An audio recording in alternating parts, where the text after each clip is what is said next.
StudyGeeta.com presents अथ 12ोऽध्यायः। अर्जुन उवाच एवं सततयुक्ता ये भक्तास्त्वां पर्युपासते ये चाप्यक्षरमव्यक्तं तेषां के योगवित्तमाः। Arjuna inquired, which are considered to be more perfect, those who are always properly engaged in your devotional service, or those who worship the impersonal Brahman, the unmanifested? Shri Bhagavanuvacha मय्यावेश्य मनो ये मां नित्ययुक्ता उपासते श्रद्धया परयोपेताः ते मे युक्ततमा मताः. The Supreme Personality of Godhead said, those who fix their minds on my personal form and are always engaged in worshipping me with great and transcendental faith are considered by me to be most perfect. Ye tvaksharam anirdeshyam avyaktam paryupasate sarvatra gamma chintyam cha कूटस्थं अचलं ध्रुवं तन्नियम्येन्द्रियग्रामं सर्वत्र समबुद्धयः ते प्राप्नुवन्ति मामेव सर्वभूतहिते रताः. But those who fully worship the unmanifested, that which lies beyond the perception of the senses, the all-pervading, inconceivable, unchanging, fixed and immovable, the impersonal conception of the absolute truth, by controlling the various senses and being equally disposed to everyone, such persons engaged in the welfare of all at last achieve me. क्लेशोऽधिकतरस्तेषाम् अव्यक्तासक्तचेतसाम् अव्यक्ता हि गतिर्दुःखम् देहवद्भिरवाप्यते. For those whose minds are attached to the unmanifested, impersonal feature of the Supreme, advancement is very troublesome. To make progress in that discipline is always difficult for those who are embodied. Ye tu sarvani karmani mayi sanyasya matparah ananyenaiva yogena mam dhyayanta upasate तेषामहं समुद्धर्ता मृत्युसंसारसागरात् भवामि न चिरात् पार्थ मय्यावेशितचेतसाम्.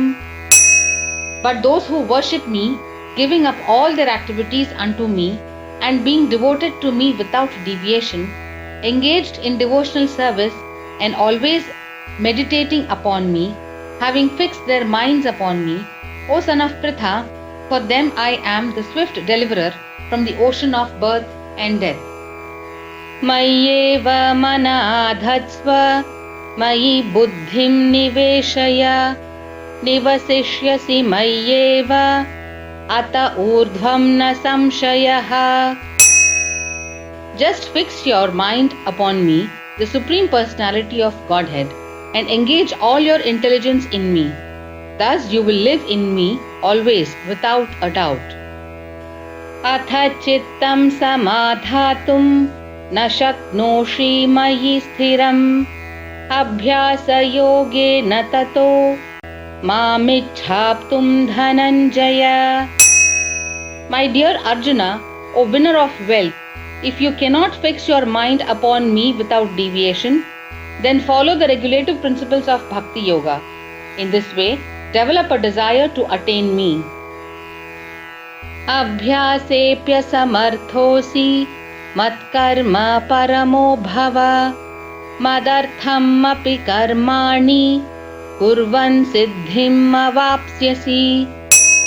If you cannot practice the regulations of Bhakti Yoga, then just try to work for me, because by working for me you will come to the perfect stage. अथैतदप्यशक्तोऽसि कर्तुं मद्योगमाश्रितः सर्वकर्मफलत्यागं ततः कुरु यतात्मवान्.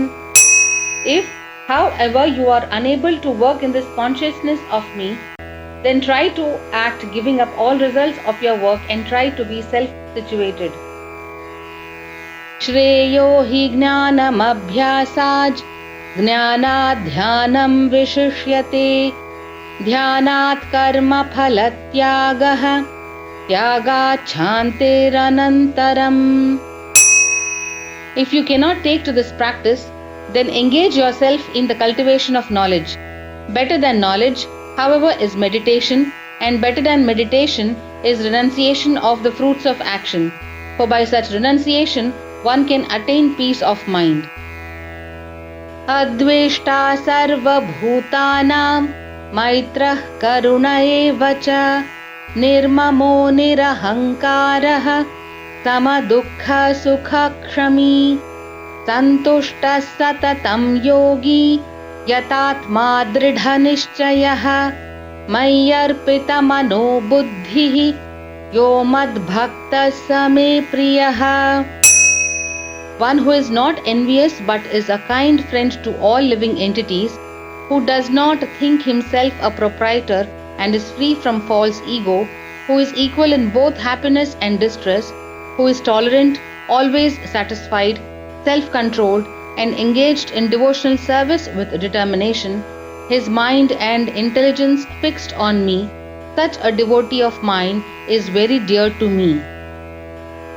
Yasmanno dvijate loko lokanno dvijate chayah harsha marsha bhayodvegaihi mukto yassacha me priyah.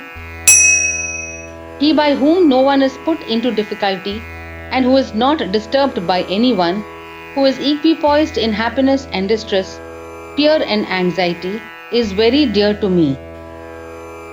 Anapeksha shuchir daksha udasino gatavyatha sarvarambha parityagi yo madbhakta same priyah. My devotee who is not dependent on the ordinary course of activities, who is pure, expert without cares, free from all pains and not striving for some result, is very dear to me. Yo na hrishyati na dveshti na shochati na kankshati shubha shubha parityagi bhakti manyasa me priyah. One who neither rejoices nor grieves, who neither laments nor desires, and who renounces both auspicious and inauspicious things, such a devotee is very dear to me.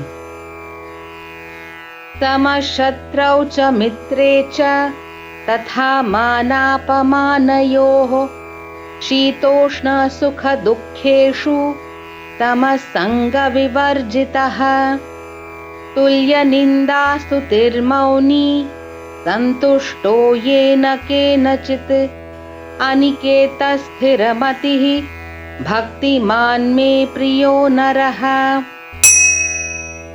One who is equal to friends and enemies, who is equipoised in honor and dishonor, heat and cold, happiness and distress, fame and infamy, who is always free from contaminating association, always silent and satisfied with anything, who doesn't care for any residence, who is fixed in knowledge and who is engaged in devotional service, such a person is very dear to me. Ye tu dharmamritamidam yathoktam paryupasate shraddhadhana matparama bhaktastetiva me priyah.